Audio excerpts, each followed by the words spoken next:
আসসালামু আলাইকুম, আপনাদের সবাইকে স্বাগতম জিও পোল্যান্ডে। বন্ধুরা, একবার ভাবুন তো, নিঝুম রাতের নিস্তব্ধতা ভেঙে তেহরানের আকাশে হঠাৎ আগুনের গোলা, চারিদিকে শুধু বিস্ফোরণের বিকট শব্দ আর ধোঁয়া।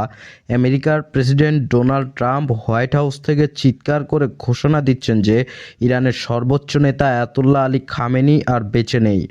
ইসরায়েল আর আমেরিকা মিলে ইরানের ৯টি শহরে একযোগে বৃষ্টির মতো বোমাবর্ষণ শুরু করেছে। আর তার জবাবে ইরানও দমে না গিয়ে হাজার হাজার মিসাইল ছুড়ে ইসরায়েল আর মার্কিন ঘাঁটিগুলোকে আগুনের কুণ্ডলিতে পরিণত করছে। বন্ধুরা, পরিস্থিতি কতটা ভয়াবহ চিন্তা করুন। বাহরাইনের মানায় বোধহয় উড়ছে, কাতার, কুয়েত আর আমিরাতের আকাশে বিস্ফোরণের শব্দ শোনা যাচ্ছে। আর মধ্যপ্রাচ্যের অন্তত ৮টি দেশের আকাশপথ পুরোপুরি বন্ধ হয়ে গেছে। হাজার হাজার ইন্টারন্যাশনাল ফ্লাইট বাতিল। বিশ্বব্যাপী বিমান চলাচল এক নিমিষেই বিপর্যস্ত হয়ে পড়েছে। বন্ধুরা, আপনারা কি দেখতে পাচ্ছেন আল জাজিরার স্ক্রিনে সেই হাহাকার?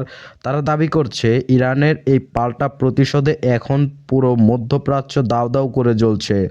বন্ধুরা, এই যে ভয়ঙ্কর পরিস্থিতি দেখছেন, এটা কিন্তু কেবল একটা যুদ্ধ নয়, এটা আসলে আমেরিকা আর ইসরায়েলের সেই পুরনো স্বার্থবাদী আগ্রাসনের এক নতুন এবং কুৎসিত অধ্যায়। বন্ধুরা, আশ্চর্যের বিষয় হলো, ঠিক কয়েকদিন আগেও ইরান কিন্তু আমেরিকার সাথে পারমাণবিক চুক্তি নিয়ে শান্ত আলোচনা চালাচ্ছিল, কিন্তু হঠাৎ করে ট্রাম্প আর নেতানিয়াহু মিলে এই যে অতিরিক্ত হামলা চালানো শুরু করেছে, তার পেছনে আসল রহস্যটা কি? বন্ধুরা, তারা আসলে চায় না ইরান কোনোদিনই শক্তিশালী হয়ে মাথা তুলে দাঁড়াক। ইরানের তেল সম্পদ দখল করা, তাদের উন্নত মিসাইল শিল্প ধ্বংস করা আর ইসরায়েলি নৌবাহিনীকে চিরতরে ইরানের উপর আধিপত্য কায়েম করিয়ে দেওয়া, এগুলোই হলো আসল লক্ষ্য ট্রাম্পের, যা তিনি নিজেই স্বীকার করেছেন। কিন্তু বন্ধুরা, পশ্চিমা বিশ্বের এই যে দ্বিমুখী নীতি, এটা যে পুরো বিশ্বের জন্য কতটা বড় হুমকি হয়ে দাঁড়িয়েছে তা আজ আমাদের সবার সামনে পরিষ্কার। বন্ধুরা, এই যুদ্ধের আজ কিন্তু আমাদের বাংলাদেশের উপরও এসে পড়েছে। প্রথম আলোর খবরে নিশ্চয়ই দেখতে পাচ্ছেন, কাতার, আমিরাত, কুয়েত, বাহরাইন, ইরাক আর লেবাননে থাকা আমাদের লাখ লাখ প্রবাসী ভাই বোনেদের জন্য জরুরি সতর্কবার্তা জারি করেছে বাংলাদেশ। আমাদের দূতাবাস থেকে বারবার বলা হচ্ছে, কেউ যেন সামরিক এলাকার ধারে কাছেও না যায়, ঘরের বাইরে বের না হয় এবং কোনো ধরনের গুজব না ছড়ায়। বন্ধুরা, ভাবুন তো, আমাদের কত মানুষ আজ বিদেশে মাটিতে প্রাণ হারিয়ে যেতে পারেন, কারণ তারা সেখানে প্রাণ হাতে নিয়ে কাজ করছেন। চলুন বন্ধুরা, পুরো ঘটনাটা একটু সহজভাবে ধাপে ধাপে বুঝে নিই। সব কিছু শুরু হয়েছে গত 28শে ফেব্রুয়ারি শনিবার। আমেরিকা আর ইসরায়েল মিলে ইরানের রাজধানী তেহরান সহ গুরুত্বপূর্ণ সব শহরে বিমান হামলা চালায়। তাদের মূল টার্গেট ছিল ইরানের নিউক্লিয়ার সাইট আর মিসাইল কারখানাগুলো। ইসরায়েলের প্রধানমন্ত্রী নেতানিয়াহু এটাকে প্রতিরোধমূলক হামলা বললেও আপনারাই বলুন, ইরান তো কাউকে আক্রমণ করেনি, তারা তো শুধু নিজেদের সার্বভৌমত্ব রক্ষা করছিল। তবে এটা আগ্রাসন ছাড়া আর কি হতে পারে ইসরায়েলের? এবার দেখুন ইরানের সেই বীরত্বপূর্ণ প্রতিক্রিয়া। ইরান পরিষ্কার জানিয়ে দিয়েছে, এখন থেকে আমেরিকা আর ইসরায়েলের যে কোনো সম্পর্কিত জাহাজ ও বিভিন্ন ধরনের জিনিস তাদের জন্য বৈধ লক্ষ্যবস্তুতে পরিণত হবে। এখানে কোনো রেড লাইন বা সীমারেখা নেই। আর বন্ধুরা, ইরান কিন্তু তাদের কথা রেখেছে। ইসরায়েলের তেল আবিব জুড়ে এখন ইরানের সব মিসাইল আছড়ে পড়ছে, মানুষের ঘুম হারাম হয়ে গেছে। বন্ধুরা, তাই নয়, কাতার, কুয়েত আর আমিরাতে যেসব মার্কিন ঘাঁটি আছে, ইরান সেখানেও নিখুঁতভাবে মিসাইল আঘাত এনেছে। বন্ধুরা, যে আল জাজিরার রিপোর্ট করেছে যে 8টি দেশের আকাশপথ বন্ধ, এটা মূলত ইরানের সেই প্রচণ্ড শক্তিরই বহিঃপ্রকাশ। বন্ধুরা, বিমান সংস্থাগুলো অবস্থা একবার দেখুন। এমিরেটস, ফ্লাইট দুবাই, ইতিবাচক থেকে শুরু করে কাতার এয়ারফোর্স আর তুর্কি এয়ারলাইন্স সবাই তাদের ফ্লাইট বাতিল করতে বাধ্য হয়েছে। এমনকি রাশিয়াও এখন এই অঞ্চলে ফ্লাইট চালানোর ঝুঁকিপূর্ণ মনে করছে। বন্ধুরা, এটা তো শুধু আকাশের লড়াই নয়, এটা আসলে বিশ্ব অর্থনীতির উপর এক বিশাল আঘাত। আপনারা কি জানেন, বিশ্বের 1/5 তেল সরবরাহ হয় এই হরমুজ প্রণালী দিয়ে। আর এখন যদি সেটা বন্ধ হয়ে যায় তবে তেলের দাম কোথায় গিয়ে ঠেকবে? বন্ধুরা, আমেরিকা আর ইসরায়েল কি এটাই চেয়েছিল, পুরো বিশ্বকে জন্মি করে তাদের স্বার্থ হাসিল করতে? আপনি কল্পনা করে দেখুন, যখন তেলের দাম অনেক বেড়ে যাবে, আপনারা যারা মোটর বাইক চালান, এছাড়াও বিভিন্ন ধরনের গাড়ি চালান, আপনাদের কি অবস্থা হবে? তেলের দাম বাড়বে, তেলের ওপর সব কিছু নির্ভর করে, আমাদের ট্রান্সপোর্ট, কারেন্ট, এছাড়াও ইত্যাদি জিনিস। গ্যাসের দাম বেড়ে যাবে, বিশ্ব এক মন্দার দিকে ঠেলে পড়বে, যা আমরা কাটিয়ে উঠতে কি সহজেই পারবো? কিন্তু বন্ধুরা, আমেরিকার সেই কুখ্যাত দ্বিমুখী চরিত্রটা ফুটে ওঠে যখন ট্রাম্প সামনে এসে বলেন ইরানের নেতৃত্বকে টার্গেট করা হয়েছে এবং তাদেরকে সমূলে বিনাশ করা হবে।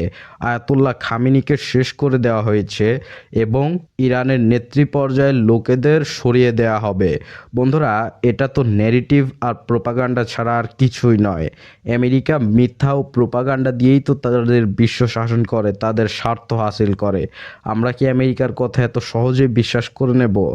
বন্ধুরা, অন্যদিকে ইরানের দিকে তাকালে গর্বে বুক ফুলে ওঠে। আক্রান্ত হওয়ার সাথে সাথেই তারা যে অবিশ্বাস্য পাল্টা জবাব দিয়েছে, তাতে প্রমাণিত হয় তাদের মিসাইল প্রযুক্তি কতটা উন্নত। ইরানের সেনাবাহিনী আজ ঐক্যবদ্ধ, তাদের জনগণ অটল। এটা আসলে চীন আর রাশিয়ার মতো শক্তিশালী বন্ধু রাষ্ট্রগুলোর সাথে গড়ে তোলা সেই নতুন মেরুকরণেরই ফল।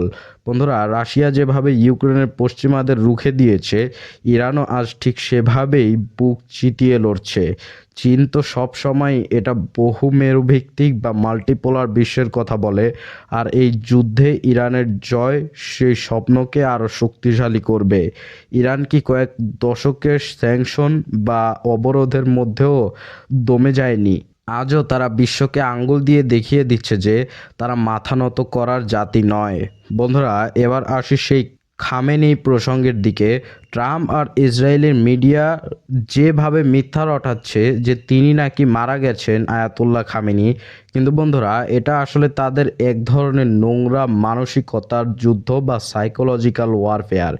ইরানের রাষ্ট্রীয় মিডিয়া সরাসরি দেখাচ্ছে যে তিনি সুস্থ আছেন এবং এই যুদ্ধের ময়দানে নেতৃত্ব দিচ্ছেন।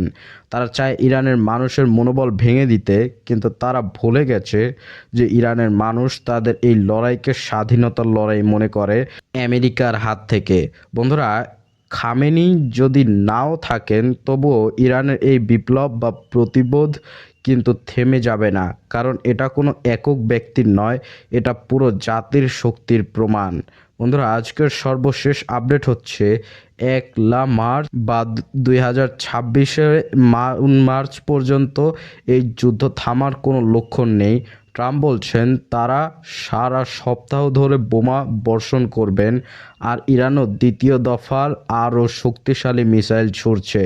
বন্ধুরা, গালফ অঞ্চলের মার্কিন ঘাঁটিগুলো এখন রীতিমতো কাঁপছে, তেলের বাজারে আগুন লেগে গেছে, আর সারা বিশ্বের এয়ারপোর্টগুলো এখন জনবিহীন মরুভূমিতে পরিণত হচ্ছে। বন্ধুরা, আমাদের প্রবাসী ভাইদের জন্য দূতাবাসের হটলাইন সবসময় খোলা আছে। আপনারা দয়া করে স্থানীয় আইন মেনে চলুন এবং সোশ্যাল মিডিয়া সম্পর্কিত কিছু শেয়ার করবেন না। বন্ধুরা, যুদ্ধের আড়ালে আসলে লুকিয়ে আছে আমেরিকার চরম অর্থনৈতিক সংকট আর ইসরায়েলের অভ্যন্তরীণ নোংরা রাজনীতি ও ভয়। বন্ধুরা, চীন আর রাশিয়া কিন্তু চুপ করে নেই, তারা তীব্র নিন্দা জানিয়েছে এবং তারা খুব ভালো করেই জানে যে এই যুদ্ধে আমেরিকা যত জড়াবে ততই তারা দুর্বল হবে। এটা আসলে পশ্চিমা সাম্রাজ্যবাদের পতনের শুরু। যারা গাজায় হাজার হাজার মানুষ হত্যার সমর্থন করে দেয়, তারা যখন ইরানে বোমা ফেলে তখন অবাক হওয়ার কিছুই নেই। কিন্তু ইরান আজ দেখিয়ে দিচ্ছে যে আঘাত করলে তার পাল্টা আঘাত কেমন হয়। বন্ধুরা, এই যে পশ্চিমাদের স্বার্থবাদী নীতি, এটা কি আর বেশি দিন চলবে? ইরান আজ যা করছে সেটা কি কেবল নিজেদের রক্ষা করা, নাকি পুরো বিশ্বের মজলুম মানুষের হয়ে কথা বলা? বন্ধুরা, চীন আর রাশিয়ার হাত ধরে কি সত্যি এক নতুন পৃথিবী তৈরি হচ্ছে, যেখানে আমেরিকার কোনো দাদাগিরি থাকবে না? পরিশেষে আমাদের প্রবাসী ভাই বোনেদের জন্য আবারও বলছি, আপনারা সতর্ক থাকুন। মনে রাখবেন বন্ধুরা, শক্তি ছাড়া এই পৃথিবীতে শান্তির কোনো জায়গা নেই। আর ইরান আজ সেই শক্তিটাই বিশ্বকে দেখাচ্ছে। আপনার কি মনে হয়, আমেরিকা আর ইসরায়েলের এই নগ্ন আগ্রাসন কি শেষ পর্যন্ত ইরানকে আরও অপরাজেয় শক্তিতে পরিণত করবে, নাকি এই জেট পুরো মধ্যপ্রাচ্যকে এক মহাপ্রলয়ের দিকে ঠেলে দেবে? আপনাদের মূল্যবান মতামত অবশ্যই কমেন্ট বক্সে জানাবেন। আমরা প্রতিটি কমেন্ট গুরুত্ব সহকারে পড়ব। আল্লাহ হাফেজ।